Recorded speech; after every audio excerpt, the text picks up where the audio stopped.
नमस्कार मित्रों, आपसे एक प्रश्न पूछना चाहता हूँ। किस किस की नसबंदी करोगे?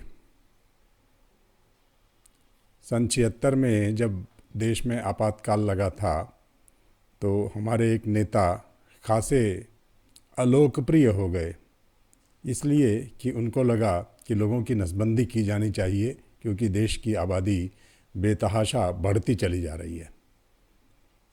लेकिन ये उपाय देश की जनता को गवारा नहीं हुआ और काफ़ी वितंडावाद मचा और बहुत सारे लोगों को जेल में डाला गया। आज स्थिति ये है कि हमारा देश दुनिया का सर्वाधिक जनसंख्या वाला देश बन चुका है और केवल जन की संख्या नहीं, केवल मनुष्यों की संख्या नहीं, बल्कि हमारे देश में अन्य विभिन्न प्रकार के जीव जंतुओं की संख्या भी इतनी अधिक बढ़ गई है कि ऐसा लगता है कि मनुष्यों के जीवन पर संकट आ गया है। जैसे हाल में हमने देखा कि जगह जगह कुत्तों की संख्या बहुत बढ़ गई है और कुत्ते हमारे मासूम बच्चों पर आक्रमण कर दे रहे हैं। कई बार उन्होंने बहुत से वयस्कों को भी मार डाला है और एक प्रकार से वे आतंक का पर्याय बन गए हैं। मेरा स्वयं का अनुभव है, जब मैं दिल्ली के अपने गेस्ट हाउस में जाता हूँ जो कि इंद्रपुरी में है, तो वहाँ पैदल तो जाना असंभव है क्योंकि कुत्तों की संख्या इतनी अधिक है और वे इतने खूंखार हैं कि वे कब चीर खाएंगे कुछ कह नहीं सकते। तो कुत्तों के बारे में ये फैसला हुआ है कि इनकी नसबंदी कर दी जाए। नसबंदी करने से कुत्तों की आबादी बढ़ना रुक जाएगी। लेकिन सवाल यह है कि आपने चलिए कुत्तों की नसबंदी कर दी, पर क्या आप बंदरों की नसबंदी कर पाएंगे? क्योंकि देश में बंदरों की संख्या इतनी अधिक है और उनका आतंक इतना ज़्यादा है कि बहुत से किसान अपने खेतों में अब कुछ भी नहीं उगा रहे हैं। एक मेरे यहाँ रंग करने के लिए एक सज्जन आते थे, उनसे मैंने पूछा कि भैया खेतों में कुछ सब्जी भाजी उगाते हो कि नहीं? तो उन्होंने सीधा सा जवाब दिया कि हमने बैगन उगाए थे और सारे बैगन बंदर खा गए। और ये सच है। हमारी छत पर भी गमलों में कभी कभी मेरी पत्नी और बहू कुछ सब्जियां उगाती हैं, लेकिन बंदर आते हैं और सारी बिरवाई की एक तरह से ऐसी तैसी कर जाते हैं, नोच खाते हैं, सब चीज़ों को उखाड़ कर फेंक देते हैं, तहस नहस कर देते हैं। तो क्या आप बंदरों की नसबंदी कर पाएंगे? एक दिन मैं अपनी छत पर खड़ा था, वहाँ से बगल की छत पर मैंने देखा एक बंदर आया और उसने टंकी को इतनी ज़ोर से हिलाया कि उसके ऊपर जो ढक्कन लगा हुआ था वो निकलकर दूर जा गिरा। स्वयं हमारे छत पर जो पानी की पाइप लगी हुई है उसको बंदरों ने इतनी त्वरा से हिलाया था कि वो पाइप टूट गई टी पर से और पूरा पानी बहने लगा। पूरा काफ़ी देर तक पानी बहा। जब हमें इसका बोध हुआ कि हम मोटर चला रहे हैं और जो ऑटो स्विच ऑफ की व्यवस्था है उसमें वो हो ही नहीं रही है, तो कारण क्या है? हमने छत पर जाकर देखा तो ये पाया कि बंदर ने पाइप ही तोड़ डाली है। ये जो अव्यवस्था है, जो इस तरह की कारगुजारियां हैं बंदरों की, ये देशव्यापी हैं। लेकिन हम विभिन्न कारणों से बंदरों को मार नहीं सकते, तो उनकी नसबंदी करेंगे क्या?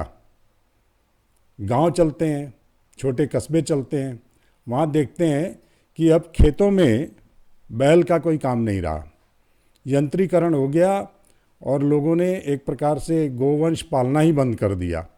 अब किसी को गाय पालने की शौक नहीं है, गाय पालने का चाव नहीं है।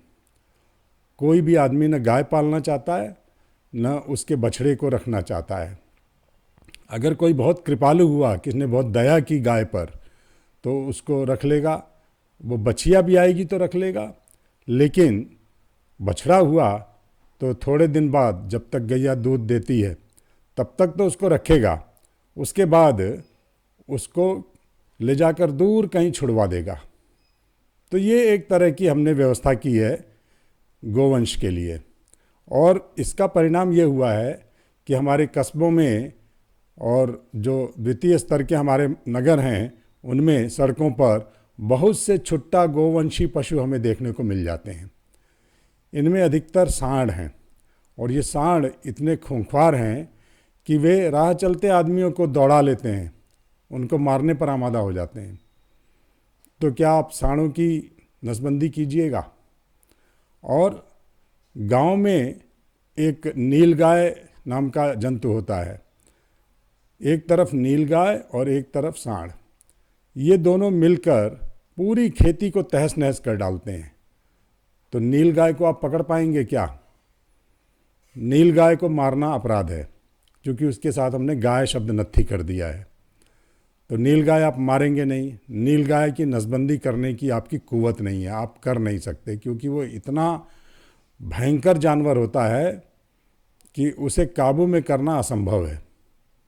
नीलगायें कूद कर सड़क पर आ जाती हैं और कई बार चलती हुई कारों को इतनी ज़ोर से टक्कर मारती हैं कि कारें पलट जाती हैं, लोगों का जीवन चला जाता है।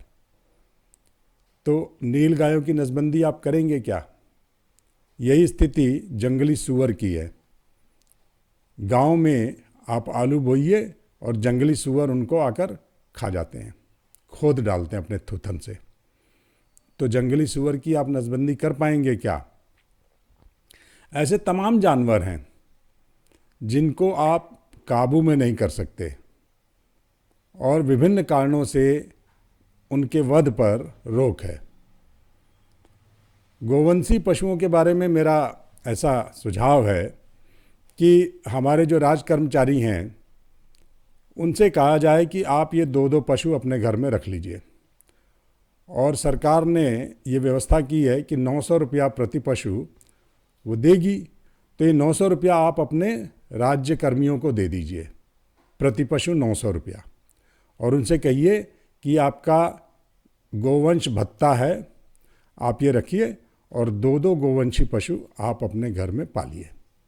कम से कम जो बड़े अधिकारी हैं जिनको सरकार बंगले देती है रहने के लिए, उनके लिए तो ये व्यवस्था की जा सकती है।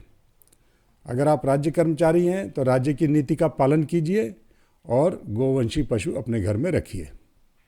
इससे 2 फायदे होंगे। एक तो जो सड़क पर छुट्टा गोवंशी पशु घूमते हैं उनसे हमें मुक्ति मिलेगी, और दूसरे जो दूध की समस्या है वो भी दूर हो जाएगी, क्योंकि शुद्ध दूध शहरों में मिलता नहीं है। तो आपको दूध भी मिलेगा और छुट्टा पशुओं से शहरवासियों को मुक्ति भी मिलेगी। इसी प्रकार बंदरों के बारे में भी कुछ कारगर व्यवस्था की जा सकती है, क्योंकि बंदर मारना उचित नहीं है, बंदरों की नसबंदी भी शायद आप नहीं कर पाएंगे। तो बंदरों के लिए भी हमारा शासन कुछ सोचे, ताकि किसान उनसे भयमुक्त होकर खेती कर सके। आज खेती बैरन पड़ी है, बंजर पड़ी है, और किसान शहर में आकर मजदूरी कर रहा है, इसलिए क्योंकि बंदर उसे करने ही नहीं देते। और शहर में भी लोग बेफिक्र होकर, निर्भय होकर जीवन नहीं जी सकते, क्योंकि उनके आसपास तमाम तरह के बंदर हैं। तो अगर हमारी प्राथमिकता में मनुष्य हैं तो उनको बचाने के लिए हमें इन पशुओं से किसी प्रकार मनुष्य को छुटकारा दिलाना होगा, ऐसा मेरा मानना है। नसबंदी करना उपाय है तो नसबंदी कीजिए, और इससे बेहतर कोई उपाय है तो वो कीजिए। लेकिन शासन का दायित्व है कि वह अपने नागरिकों को निरापद जीवन जीने की सुविधा दे। ऐसा नहीं कि हर दिन वे आफत में जी रहे हैं, भय में जी रहे हैं, आतंक में जी रहे हैं, और वो भी किनका आतंक? पशुओं का आतंक। तो इनसे मुक्ति देने का दायित्व किसका है? शासन का है। इसलिए अगर आप नसबंदी कर सकते हैं तो कीजिए, और कोई अन्य उपाय कर सकते हैं तो वो उपाय कीजिए। धन्यवाद।